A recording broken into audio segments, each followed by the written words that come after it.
We are inching up towards 30 episodes. So with that, I'm going to mix things up today. Let's talk about referral marketing. We want to get more of these into our firms, right? This helps our law firm grow. Take the lawyer hat off, get personal, get real, get vulnerable, share stuff, share your authentic side. Unsubscribes is a blessing because now I'm whittling down my list to people that actually want to hear from me. This is about relationship. This is relationship marketing under the guise of referral marketing, right? The Earley Show will begin after a brief word from today's sponsor, Answering Legal. Visit answeringlegal.com to learn more about our 24/7 virtual receptionist team. Answering Legal helps my practice by allowing me to never miss a call, and all of my clients and potential clients, when they call, they always reach a live person. The office doesn't miss any calls anymore. We get text messages. Somebody is available 24/7. Clients can call and reach a live person at any time. I absolutely would recommend Answering Legal to other attorneys in our area. It allows attorneys to have a little more freedom. Answering Legal allows me to get more work done.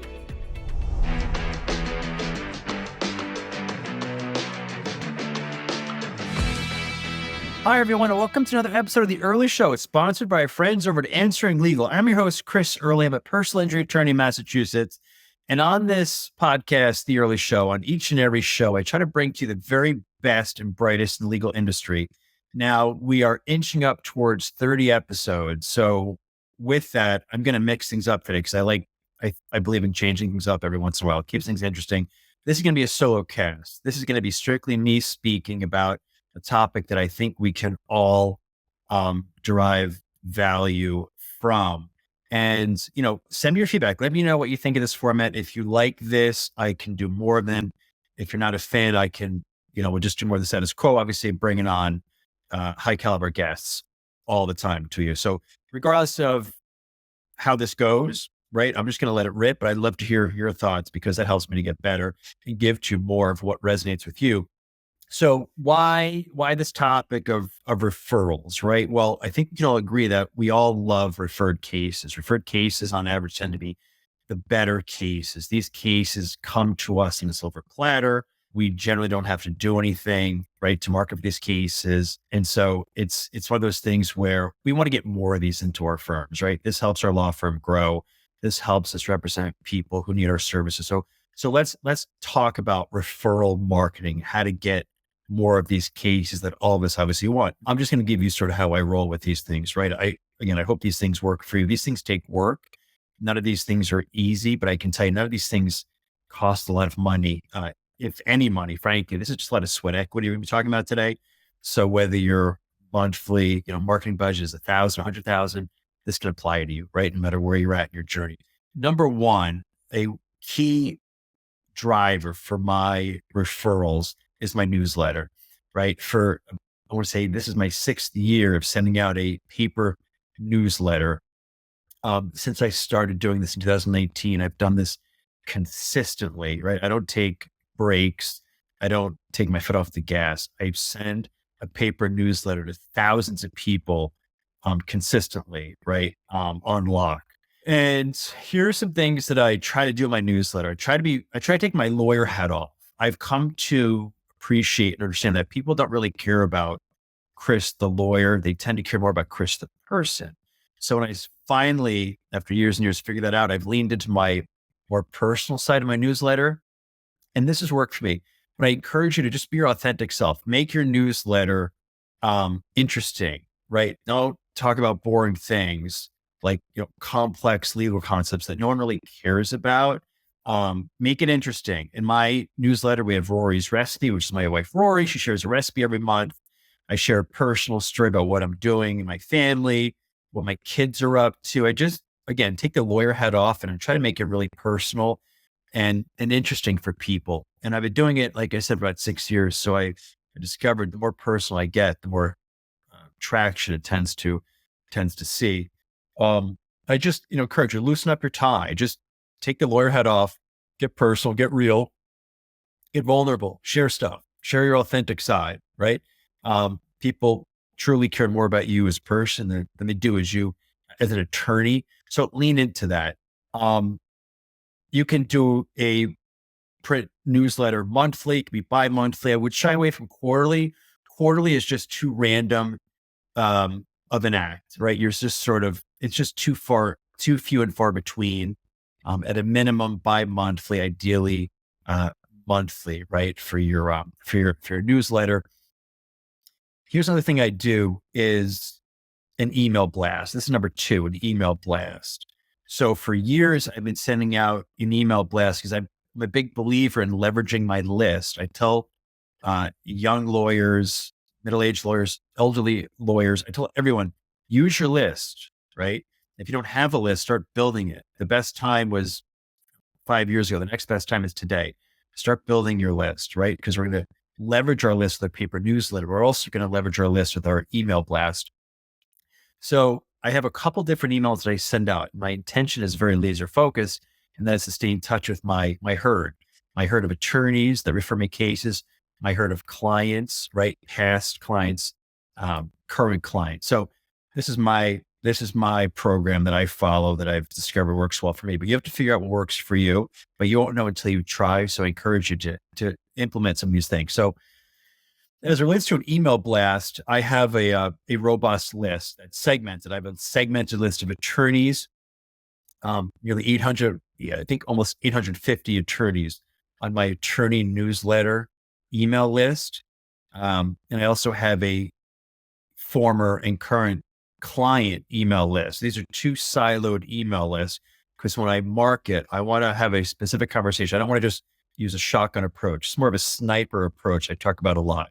When I market to attorneys through my email newsletter, I want to speak their language, right? I'm talking to attorneys. I'm talking about stuff I'm doing in my business, my law business.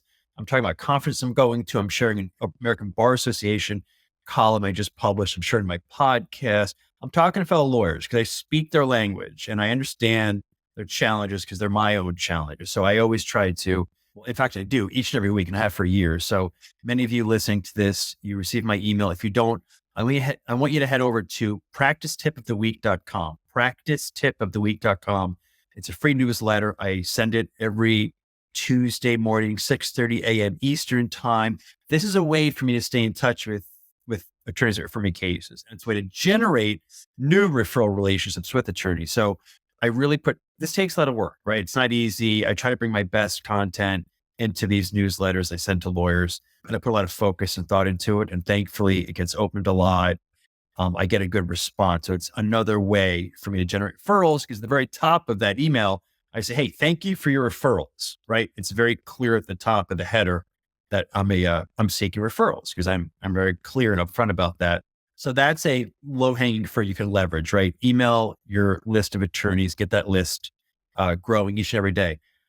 And let's talk about the client side of this, right? Or the non-attorney side. So I'm sending on Thursday mornings at 6:30 a.m. Eastern time, a non-attorney email blast. This hits my past clients as well as current clients. So I'm speaking a different language, right? I'm speaking to clients. I'm not talking about generally, how I run my law business. I'm talking about things I find inspirational. I share things, a little more of a personal side that I feel, or at least I hope, resonates with my non-attorney list.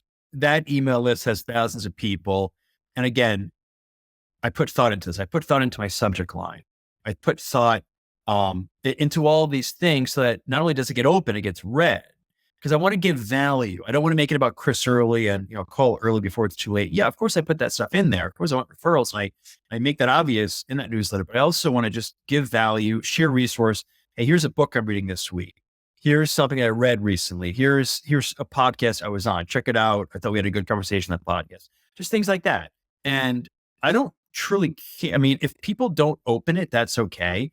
But at least they see my name popping up every week. The attorney or the non-attorney, they keep seeing Earley pop up in their inbox each and every week. I'm good with that. Ideally, they're opening it because that's my desired outcome is that they read the content. But one thing I want to underscore, don't worry about unsubscribes. A lot of lawyers, they are sensitive to getting unsubscribes from their email list.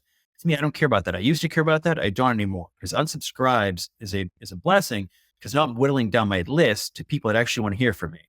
Because my list is no good if I'm speaking to people who don't want to hear from me. That's a bloated list that doesn't drive value for me. I want to speak to people who want to hear from me. I'd rather have a list of 10 people who want to hear from me than 100 people who don't really care much to hear from me. That's what I'm about, the quality of the list, right? And so don't shy away from unsubscribes. They're nothing to be scared of or concerned about. My third way that I generate referrals, I network like crazy. I network very intentionally. I put a lot of thought and focus and goal setting into my approach to networking. And primarily I network to other attorneys, right? Because attorneys, in my mind, attorneys are the ones who get the phone calls from potential clients that they can serve. Maybe it's an estate planning lawyer. Maybe it's a real estate lawyer. They get a call regarding a personal injury case.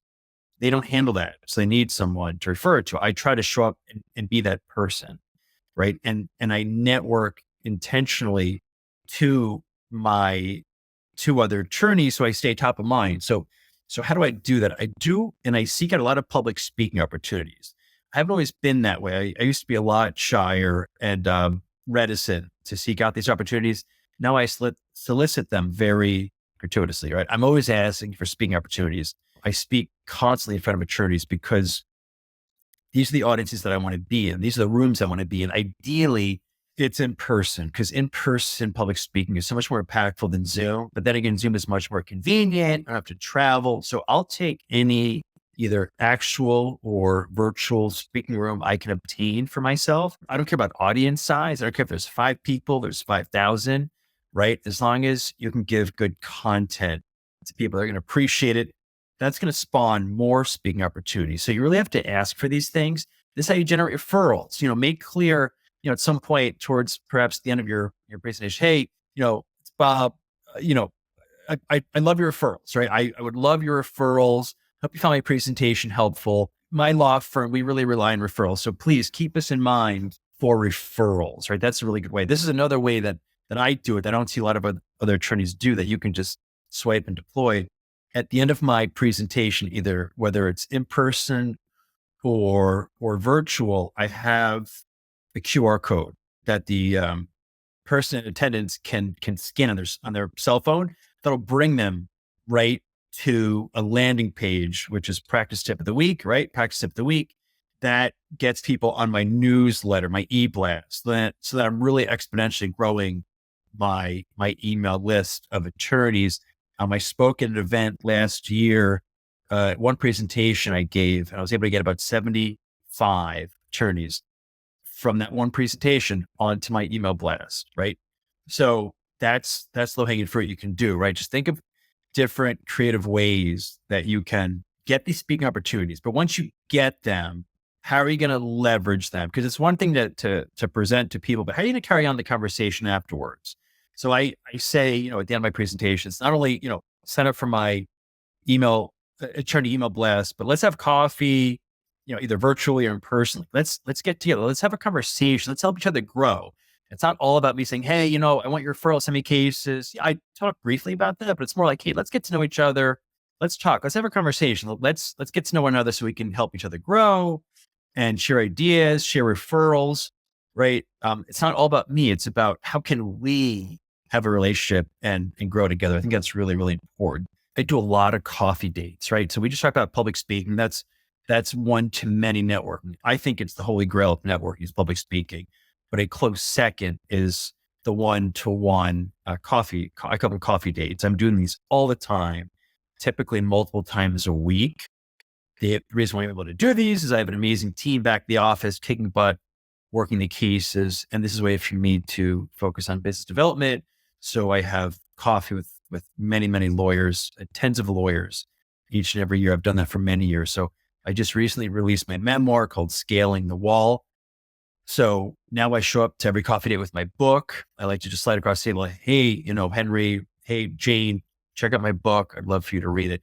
This is a way to deepen the relationship. We're not just having coffee. I'm showing up differently than others. I'm showing up with some values. Hey, here's my book. Please read it. I would love to hear your thoughts. We can talk about that, right? And when I sit down for coffee with someone, I don't make it all about me. If you know me, I'm not a blowhard to sit and talk about myself. I like to have a conversation, learn about the person, learn about their practice, their family, what brought them to Massachusetts, what prompted them to become an attorney, what are their, business challenges at the moment, because chances are I have those same challenges myself. So coffee is great. But that's not it. You have to, again, carry on the conversation, meet with that lawyer, have coffee at least once a year just to check in. And this is what I always do. If you know anything about me, I send a lot of handwritten cards, right? So after the coffee date, I will, that following Friday, sit down and write my handwritten cards. And this year I intend to send out 300. I sent out a little over 200 last year. I'm going to send out over 300 this year. That's by sending 6 cards every Friday. And every Friday I look back at the week, see who I had coffee with. And I send them handwritten card. And I think that's really important, just to show up, say, hey, I really appreciate it. Another small thing I'll do is after coffee date, I'll send a book to someone, not just my book that I gave to that person physically at our coffee date, but I may send them a book that may resonate with them, right? Based on what we talked about with myself and that lawyer. If I was able to tease out from that conversation a book suggestion I thought could help that person in some way, I will send that person that book through Amazon. Super easy. It costs $15, usually $15-20. A nice handwritten card. Hey, John, it was really nice getting coffee with you. I hope you enjoy this book. Thinking of you. Have a great day, Chris. Short and sweet. It's easy. Nothing self-serving. Just talking about that. And what's going to happen? That attorney's going to remember me. So when that attorney has a referral, there's a good chance I'm going to get that referral. I may not, but I'm trying to. And I'm trying to do it genuinely and authentically by showing up, being myself, being earnest, sincere, and giving value. And I'm hoping that, referrals obviously come from that. No question. But again, this is a long game. If I have I've had coffee with people, right? Years later is the first time that I get an actual referred case. That's okay. You got to really play the long game with marketing. This, with networking specifically, this takes a long time. You're a farmer, nothing more, nothing less. You're planting crops, cultivating crops. Some crops grow faster than others. We got to water the garden, stay in touch. This is a multifaceted approach, right? We're doing coffee, we're sending emails, we're sending handwritten cards. We keep showing up. So they keep seeing early. It's hard for people to forget about me because I keep showing up, right? But again, this takes a lot of work. We haven't spent any money, right? This is all sweat equity that we're investing into our crops, right? To see them grow. So networking is really important. I go to a lot of conferences, both in Massachusetts and outside of Massachusetts. A couple of things I like to do. I like to meet as many people as possible. I'm by nature a very reticent, kind of shy guy, but at conferences I tend to be more gregarious. So what I really seek when I go to a conference, my best conference that I attend is when I can get a speaking gig there. That's the best. That's really good because that elevates your authority at the conference. You're a speaker, you're on stage, really helps stand up. But if I can't get a stage, I like to generally hang out in the hallways, meet people. I'll oftentimes hang out near the door to the main conference room because that's where everyone's coming in and out. I'll wear obnoxious branded material sweatshirts like I am now. I want people, to see my name. And oftentimes the conferences say, oh yeah, I see you on LinkedIn. I see, what's up, Earley? Just people see my name on the swag. And so trying to show up, trying to be present as much as possible. But I go to a lot of conferences, and whether or not I'm speaking, I try to get as many attorneys on my email blast as possible. I tell them about the website, practice it for the week, ask them to join that newsletter list, and that tends to work out pretty well. Another thing I do is LinkedIn. LinkedIn, this is number 4. LinkedIn is something I leverage very, very strongly. I post at least once a day. Oftentimes it's twice a day. I've been doing that for multiple years. I try to give value. I try to drive value through LinkedIn. So I try to give tips on things that I'm doing in my business, things I'm suffering with it. I'm challenged by, right? It's not always like, hey, here's a big something I got. Like, no one cares about that. So I never get up on there and boast. It's not my personality. I don't think boasting is the place. On LinkedIn, it's for sharing value, for giving content that helps people. So I share a lot about how I started my practice, how I grew my practice, what I'm doing now, with my practice. So LinkedIn has been a tremendous asset, but you got to use it, and you got to be patient. Again, we're farming, and I do talk about referrals on LinkedIn, but not a whole ton, but I keep showing up. I've gotten a ton of referrals from LinkedIn, getting a lot of cases, because I put thought into it. I'm social. I engage with content. I like content. I'll share content. When someone reshares my stuff, I thank them, just trying to give value. And this is such an easy way to do it, to generate cases from LinkedIn, because there's attorneys throughout the country. that are on LinkedIn all the time. This is an easy way to show up because a lot of attorneys outside of Massachusetts, they don't have a Massachusetts PI attorney that they can send cases to. I try to be that guy. I try to show up constantly on LinkedIn each and every day. I do different things. I'll share a podcast I was on. I'll share my podcast. I'll share an article I wrote, an idea that I'm trying, an idea that failed. Shout out a team member for a birthday, for a work anniversary, work anniversary, things like that. I try to do just to keep showing up. I do premium. I think it's $50 a month. To me, that's short money, right? So this is the first time we've actually spent a few bucks doing referral marketing, but LinkedIn has been massive. I've got 12,000 followers right now. It's such a blue ocean opportunity. I encourage you, leverage LinkedIn. I talk about it till I'm blue in the face. LinkedIn is blowing up. I see more people get on LinkedIn, which is good. It's a more robust platform with more people on it, but LinkedIn is wonderful, but you get out of it, we put into it. So do the work, water the crops, and they will grow. I guarantee it. A fifth thing I do is with attorneys, at least here in Massachusetts, right? When I pay referral fee, I try my best to hand deliver the check. I can't always do that, but with an attorney, they refer a case and I can pay them a referral fee. I do that. I like to show up in person with the check. Again, I can't always do it. I may be away. Or for some reason, I can't do it. I want to get that attorney the check as quickly as possible. So I'll have the bookkeeper send the check to that attorney. But ideally, I want to hand deliver it. I want to show up. They see my face. Hey, John, thank you so much for that referral. Right? We talked about handwritten notes before. You got to really show gratitude to people and thank them. Whether you're thanking them for that coffee date that they gave up their time for, or they sent you a case that settled, that helped you financially, right? By getting a legal fee, you got to really be grateful and humbled and show appreciation.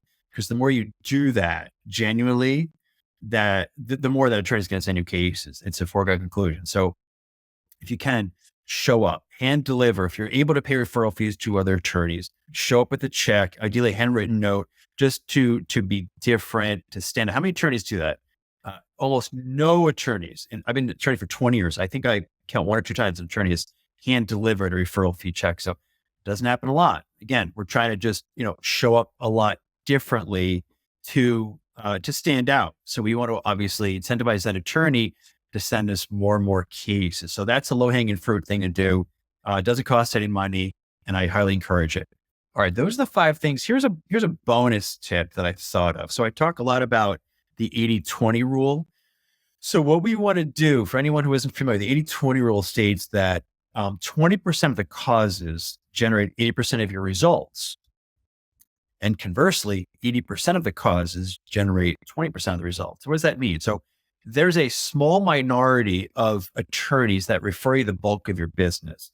You want to identify who those attorneys are because that's 80-20 referral marketing on steroids, right?